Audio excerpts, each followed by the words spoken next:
Welcome to the third Youth Research Dialogue in 2025. This episode is part of our online series of evidence-based youth research findings. The Youth Research Dialogue is hosted by the European Youth Research Network RAY with partners in 34 countries. The RAY Thematic Seminar was held in Bratislava, Slovakia from 11th to 13th of June. The theme of the seminar was how to use research data for program implementation. RAY Research has monitored and evaluated European youth programs, both Erasmus Plus Youth and the European Solidarity Corps, and has also conducted thematic research projects on various topics and program priorities. At the same time, an increasing number of projects have begun to integrate research as a component of their activities. The seminar aimed to identify next steps for utilizing findings and data for practical and strategic purposes. Beneficiaries implementing European youth programs, as well as representatives of national agencies, were invited to participate. 45 people from 21 European countries attended the seminar. Now, at the end of his book, Candide, Voltaire writes that we must cultivate our garden. That is, we must devote ourselves to doing things better within our field of action. Therefore, youth research should be used, and it should contribute to developing better practices. This is a challenge for the youth research community at large. Today, we are discussing the main outcomes of the seminar and the suggested steps forward. My name is Tomi Kiilakoski. I will be your moderator today. And we have three speakers today. And our speakers are Lena Schiller, who was a rapporteur of the RAY Thematic Seminar, Andreas Karsten, who's a member of RAY Transnational Research Team, and Carmen Toipol-Kiviniemi, who is a coordinator of RAY Network. Now, before we dive into the discussion, I would like to remind the audience about the great possibility to join our dialogue. We invite you to ask questions either on Facebook or YouTube chats or via Slido. Simply go to slido.com and type in the code, which is displayed now on the screen.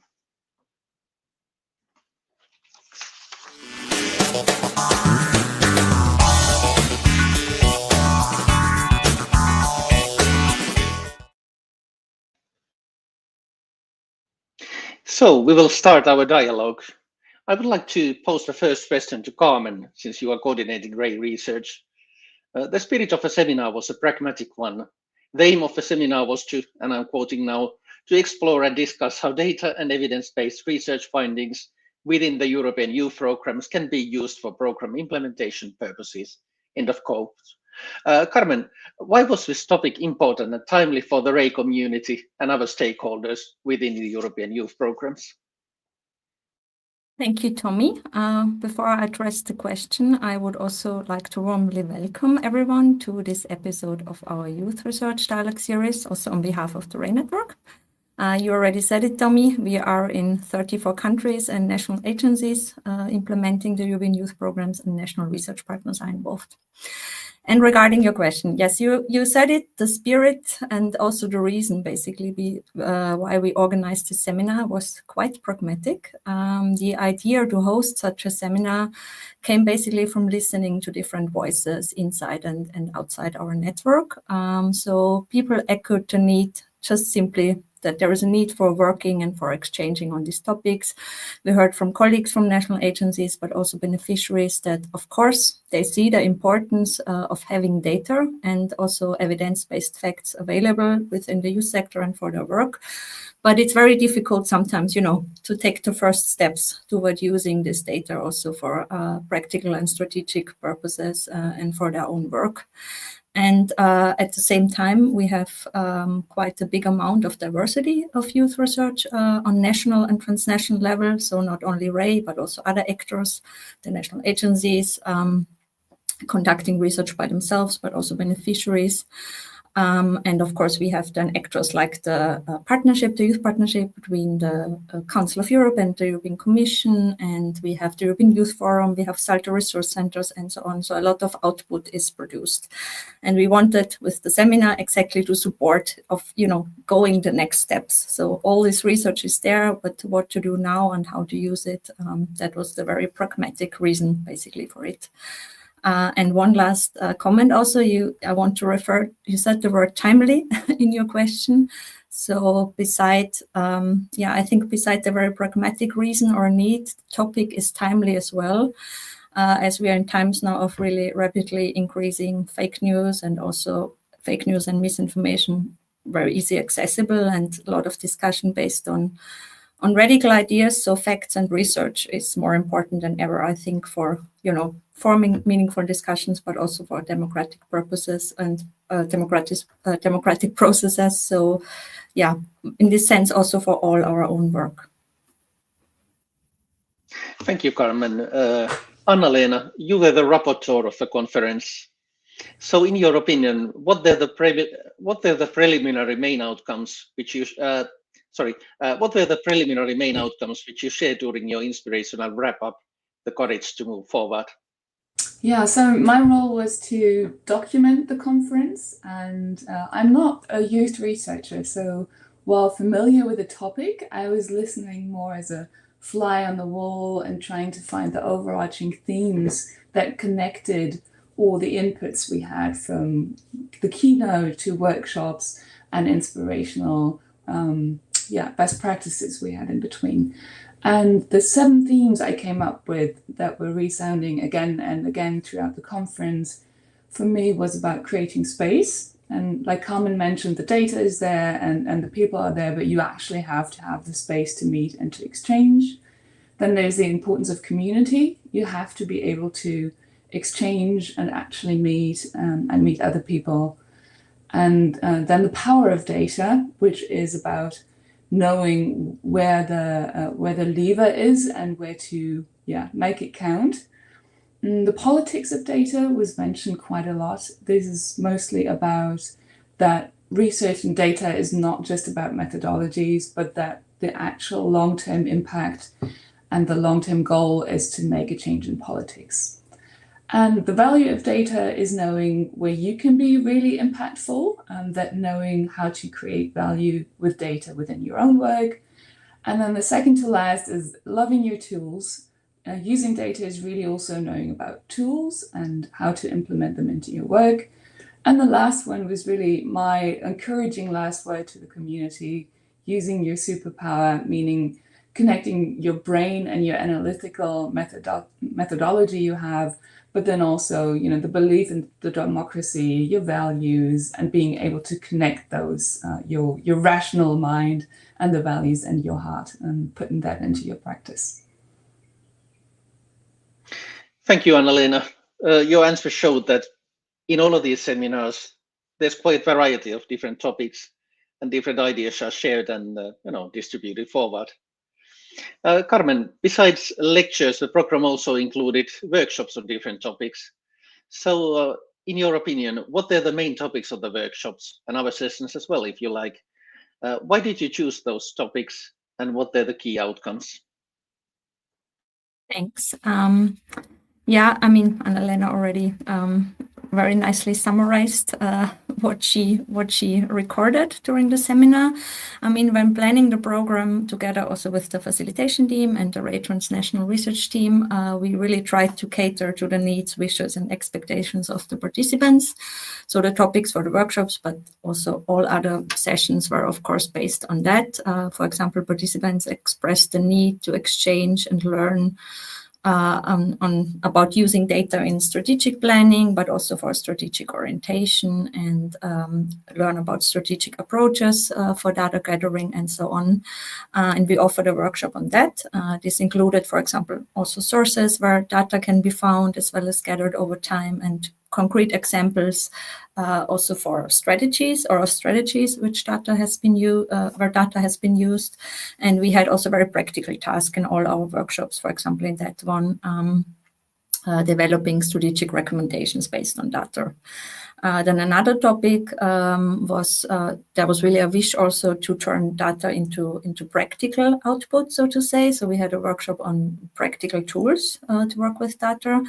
This was really a big hit, I have to say, at the seminar. So people really enjoyed that. We want to have really like accessible, user-friendly tools.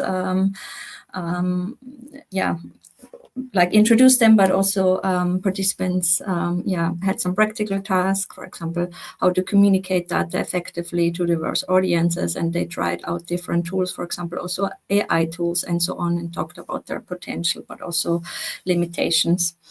And maybe also to mention the third workshop, I don't want to talk too long, but this one was on using data in projects. And we tried with this workshop to focus on how data can be used in different stages of project implementation, and including a needs assessment. And we also had a practical task for that, on how to back up a project idea, for example, with data, or how to translate research findings and related needs into activity formats and so on.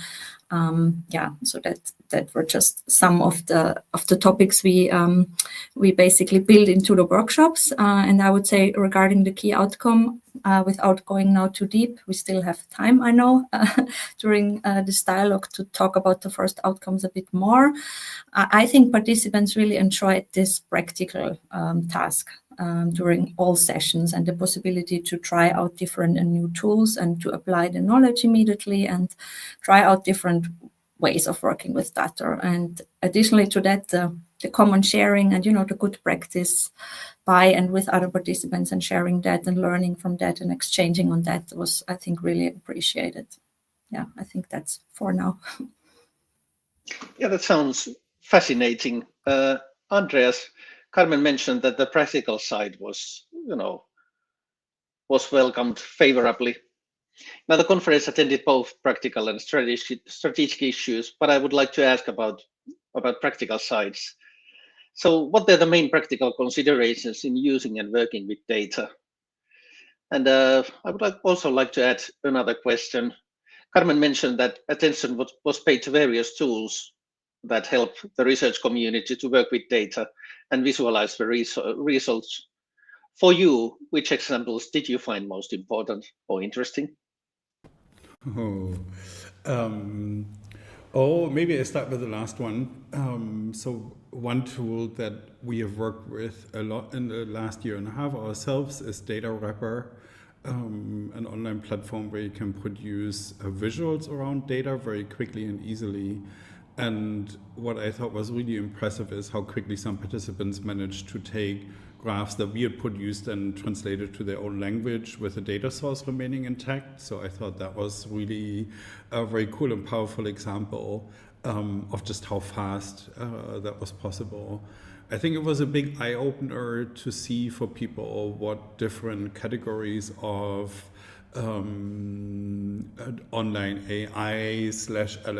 AI/LLM tools can and cannot do, and how easy it is, if you're careful with your instruction, to get good quality output out of them, but also how frighteningly easy it is to get misleading and wrong outputs out of them when you're not careful with your prompts. And that, of course, is a whole new world for many of us. We don't normally have easy and quick access to a variety of these tools, so focus on one of them rather than compare. And it's a world that I think we all find a little bit fascinating and scary at the same time, because we know about their environmental impacts, we know about them becoming less intelligent as we humans use them. And so I think maybe we have spent a little too much time in this particular first seminar of this kind with the fascination of these tools, and haven't yet talked enough about what Anna-Lena phrased as the power, politics, and values of data. I think we also have to start talking very consistently about the power, politics, and values of the tools that we use to work with data. And so I look forward to doing that in the second edition of the seminar much more profoundly. Would you still recommend using those tools? I mean, you talk about fascination, and you provided some skeptical remarks as well. I would not necessarily recommend or not recommend just broadly using or not using these tools. Tools exist for a reason. People create them because they needed them in a particular moment in time. And I find even if you, say, for example, focus on open source tools, you will always find something helpful in them. Maybe it fits the task at hand right away and immediately, and that's super cool. Maybe you have to tweak and twist it a little bit, and that's fine. So I wouldn't necessarily say use or don't use, just make your choices wisely, because it's also very quickly to get lost in them.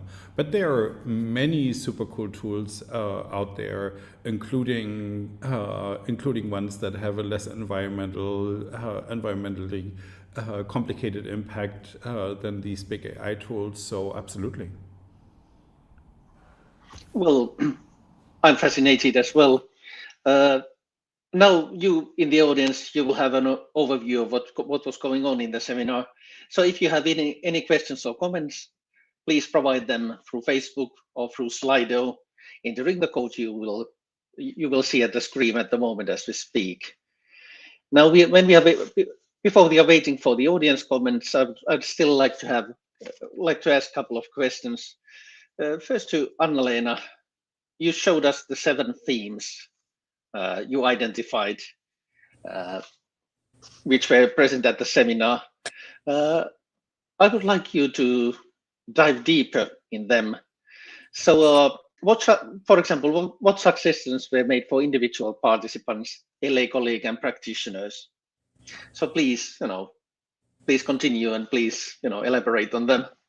Sure. So one topic I picked to dive into a bit more was the power of community.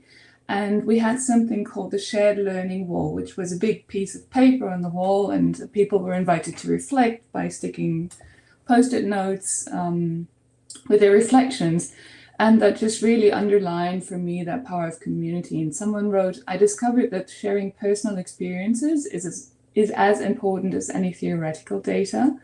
And I don't think this, levels data with personal experiences. One doesn't substitute the other, but it just underlines how important it is to talk about it, talk about the work you do with data, and that really helps fostering the practice of putting data into your youth research work.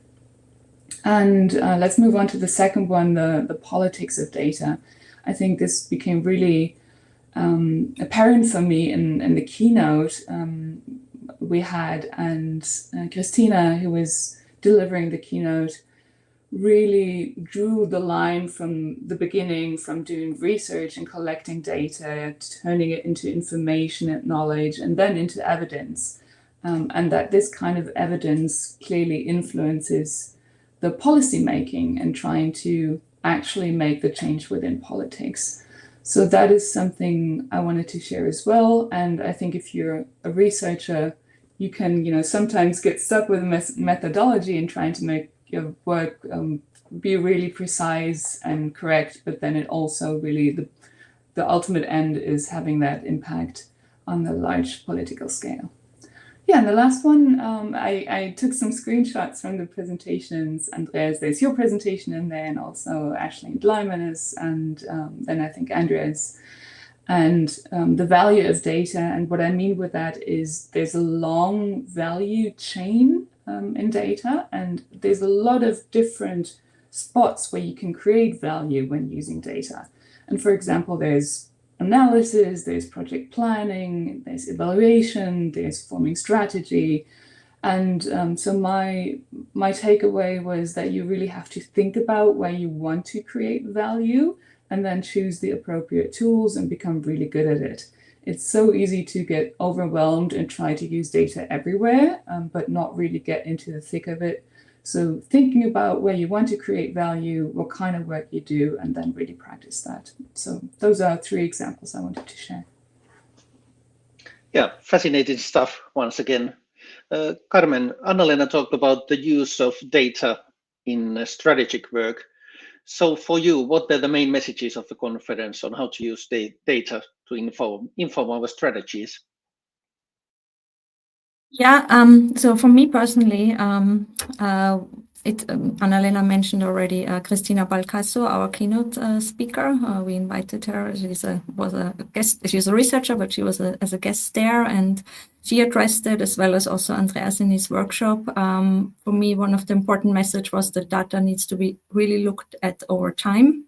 It tells a story, so to say, and it's important to develop also routine and mechanism for collecting data over time, and to think about the context and also contextualize data and get help and support. And what we see on the screen now, actually, I really like this visualization. That's why I brought it with me. It's also related to Christina's input and adapted for RAY by Andreas. It was used in the strategic workshop.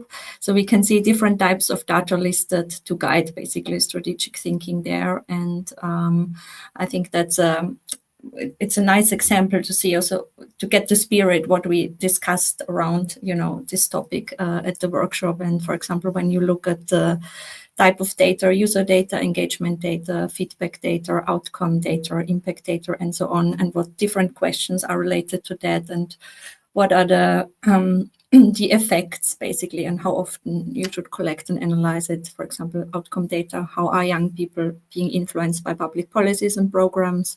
It would have an effect on participants in changes in knowledge, skills, values, attitudes, behaviors, and ideally, or should be annually analyzed and collected. So just a short overview, what from my side personally I thought was very interesting, and also to give you a bit of spirit what we discussed around this topic. Anna-Lena, is there anything you might want to add to this topic? I think this summarizes it really well, and I think the two main points when it comes to strategy I picked up on was consistency, and then over time. It's not a short-term fix, and it's really something you have to plan to become impactful. Cool. We have a comment on Slido, which is a thank you for Andreas. It says, thank you for mentioning the dark side of the fancy new tools we all play with. So well done, Andreas. Criticism is part of the virtues of the researcher. So thanks for using those virtues. I have a question for you. Anna-Lena talked about courage to move forward. And one of the outcomes of the conference was a call to develop communities around data. So in your opinion, what kind of communities of practice are needed in Europe to enrich the use of data? Oh, thank you. I mean, it's the one question that gave me a little bit of trouble ahead of the research dialogue and thinking about. I mean, when I think back to my workshop and the discussion that we had during the seminar, I think a lot of the times we individualize our efforts in looking at data over time. So, we build our own personal strategies, or within our own national agency, maybe our own research teams, for which data we look at for the development of the programs, but also for how the realities of young people are changing. And I think one of the weaknesses that we have created with that isolated approach is maybe that we don't share enough of the work, right? Because we don't all have to look at all the data all the time. We could actually build communities and working groups and discussion groups and shared task groups in our community who say, you know what, we will look at this part of the data over time, you will look at that part of the data over time. And obviously there comes a point when it comes to national, regional, local contextualization, when it's important you also understand the data. But we don't have to all do the hard work of looking at the data sources, collecting the data again, developing timelines. And I have been thinking a lot about how to share this kind of work more since the seminar, and also how to steer the open data portal that we are currently building for RAY more into the direction of looking at data over time and being able to share some of the work. So I think there's a lot of community building to do, which is, I think, exciting. I think we are all waiting for the results. Before I ask Carmen and Anna-Lena a question, I would like to remind the audience that you still have the possibility to ask questions and comments. We can still take them before we finalize our dialogue. Now, at the beginning of this dialogue, I mentioned the Voltaire quote: "We must cultivate our garden. We must turn towards action." So Anna-Lena and Carmen, both of you, the aims of the conference were to support stakeholders in the use of data, to explore different topics, and to contribute to ongoing projects. In your opinion, how did the conference help pave the way for better use of data and consequently for creating better projects for young people in Europe? Can start, maybe Anna-Lena, if you want to add then. Of course, we cannot know for sure, and we don't have data on that or yet. But I think that the seminar really supported this shared learning and also this exchange on practices, as well also this courage to look forward or to take action, actually courage to take action sentiment. And we really hope that participants are also encouraged to use their acquired knowledge, for example, for writing project proposals, including data, or for organizing events based on the needs of evidence-based facts, or maybe even produce arguments with the help of data for policy and decision makers on national and local level, and so on. I mean, there are a lot of different ways also. And I think also if the fear of data was taken away, or also this feeling maybe overwhelmed by it a bit. So if we achieved that by the seminar, then I think it was already quite successful. Yeah. So Anna-Lena, what would Yeah, I agree with everything Carmen said. And I also think that on a very personal level, a lot of people have made a leap, because tools can help so much overcoming that first threshold of not knowing where to go, and then just taking that first step and having it be so much easier can then set free a lot of energy. I think someone said in the conference, oh, this, during the workshop on AI tools, oh, this changed my life. And I'm not really sure about which tool exactly it was on, but I think also someone mentioned that just LLM and translation work can help so much and be a huge relief. So sometimes it's not really about making data work, but also using tools to make your workflows better and easier. And then suddenly you have more time or more energy to tackle the difficult questions. So I think those are a couple examples of how it can enhance your work, and then hopefully in the long term also the projects. The last questions have been about the future, but there's a nice audience question about how things have evolved. And this question goes to all of you. This is the audience question. Do you see a shift in how strategic stakeholders view and use data compared to previous years? Any perceived changes? So any one of you free? Absolutely, and it's a pleasure to observe. I mean, I have seen uncounted panel discussions and podium debates where policymakers started interventions about youth policy making and the European youth programs by talking about the son or daughter they have at home, or the nephew, and using as a data input and knowledge base their personal experience, which is cute but wrong.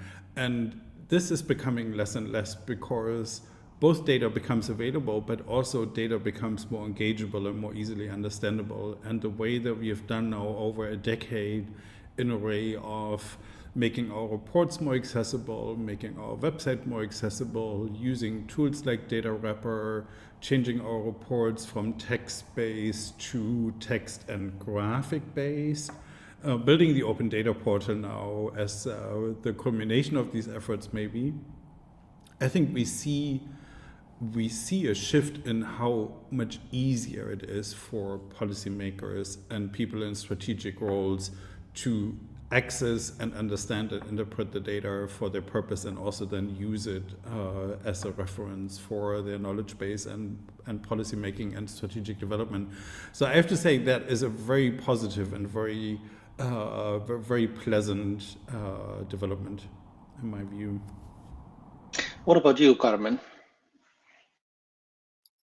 Well, I don't really have that much more to add to that. Andreas said it already quite well, but yeah, I think, I don't know if it's a shift, but I also see it as quite positive how, yeah, policy and decision making on different levels. So of course, we in the coordination work more with the European level, but also colleagues in the national agencies telling us about local and, you know, regional policy and decision makers, how they really are happy to receive data, and how they are happy to receive a short, you know, fact sheet which they can quickly also yeah, translate in arguments for them or for policy making. So I don't know, it's, yeah, I see it also as actually quite positive nowadays, how data hopefully finds the way into policy making currently, but hopefully it stays like that. Also what I said in the beginning, I mean, it's not for all policymakers the same.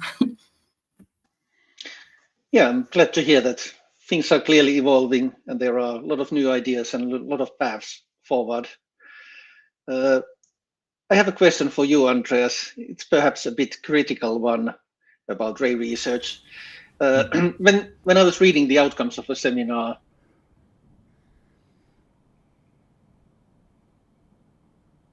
I was really struck by what Carmen said during the seminar. And this is a quote by Carmen: "There's so much data, but so little time." Such a funny thing to say.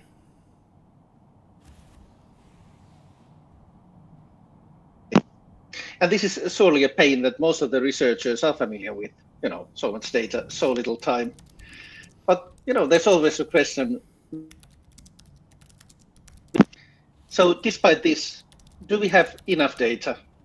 Or in other words, is there something we still don't know about European youth programs?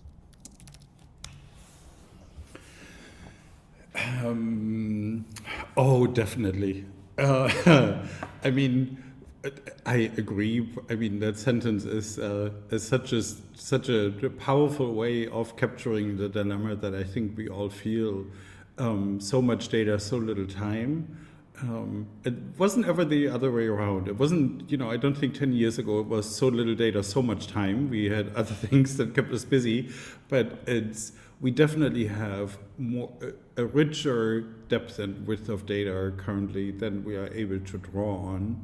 But I think we consistently work. Carmen has mentioned the fact sheets. We've talked about the Open Data Portal. Alone the fact that we had a seminar and that we had with Lena an excellent rapporteur, and we had with Christina Bacaiso an excellent keynote speaker, also I think exemplifies how, you know, part of how we work on that. But then is there something else left to know about the European Youth Programs? Definitely. I mean, we're just starting a new research project called RAY Miss on who is missing consistently from the European Youth Programs and why, and what we can encourage policymakers in Parliament, the Commission and the Council to change about the framing and the framework of the European Youth Programs to make it even more widely accessible than they already currently are to a larger diversity of young people and young people who might not typically have the advantage of intercultural learning experience through their families, households, societal environments. So that's definitely one big area in which we lack knowledge, but we are just starting to work on closing that particular knowledge gap. And I'm sure there's more. Thank you, Andreas, and apologies for everyone with my technical difficulties during the last question. I still have two questions. Next one goes to Carmen. It's about the future as well.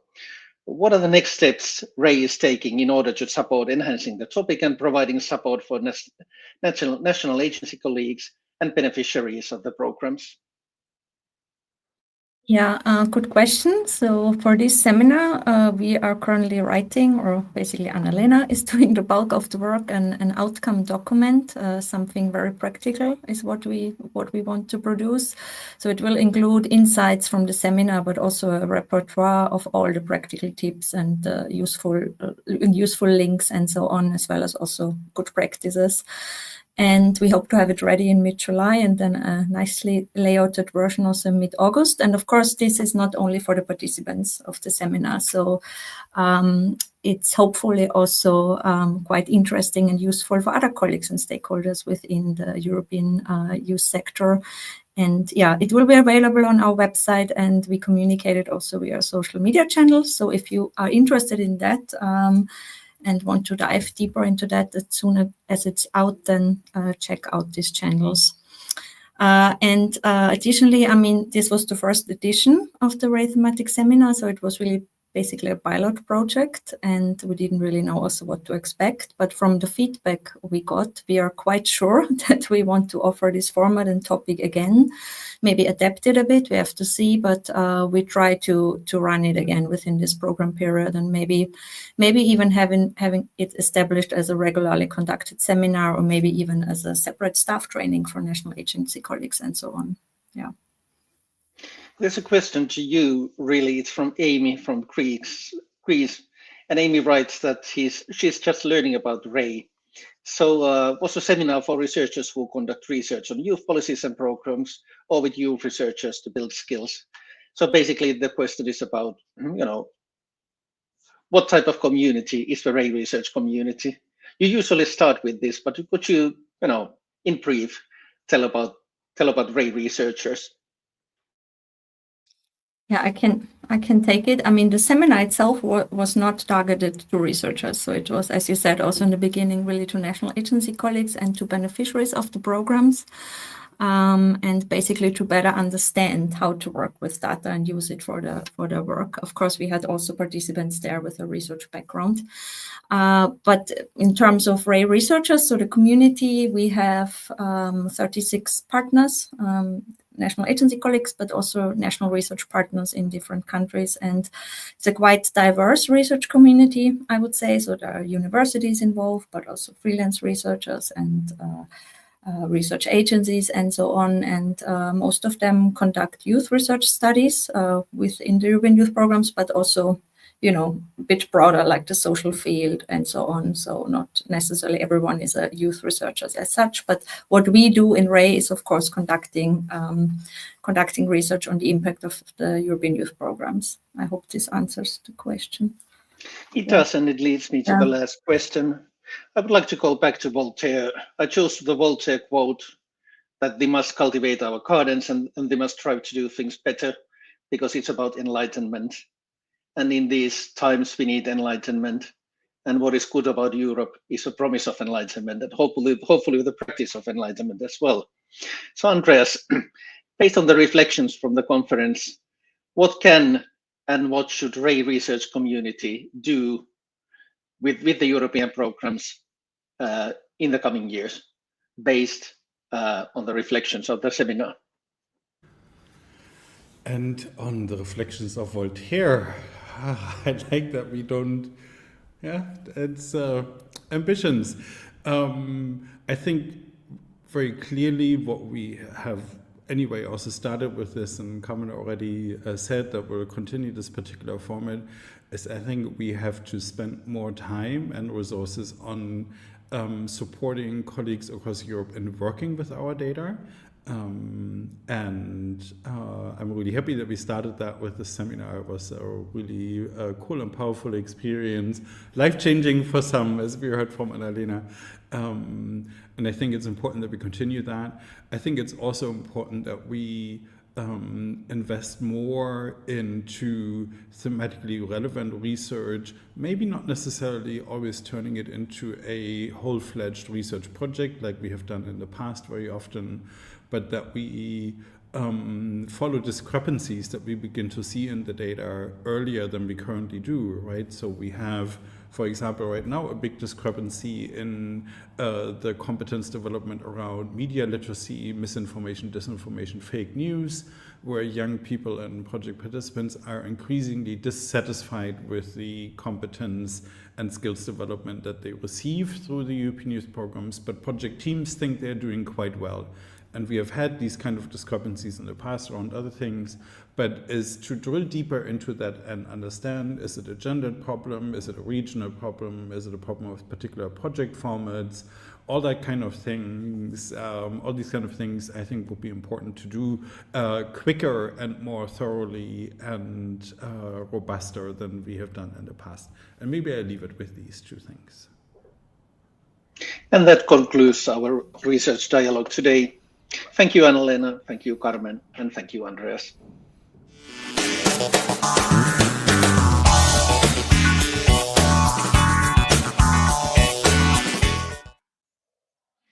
And a big thank you also to the audience for joining our third Youth Research Dialogue this year. Yeah, and in case you want to rewatch these Youth Research Dialogues, or maybe you want to share it with your colleagues, you are more than welcome to do that. It will be available on our Facebook and YouTube channel for you to watch in the future as well. Yeah, also thank you to Tommy and Domagoj for hosting this episode. Very much appreciated. And we continue the Youth Research Dialogues after a summer break. We have a date already, the 20th of October. Check out, as always, our website and social media channels.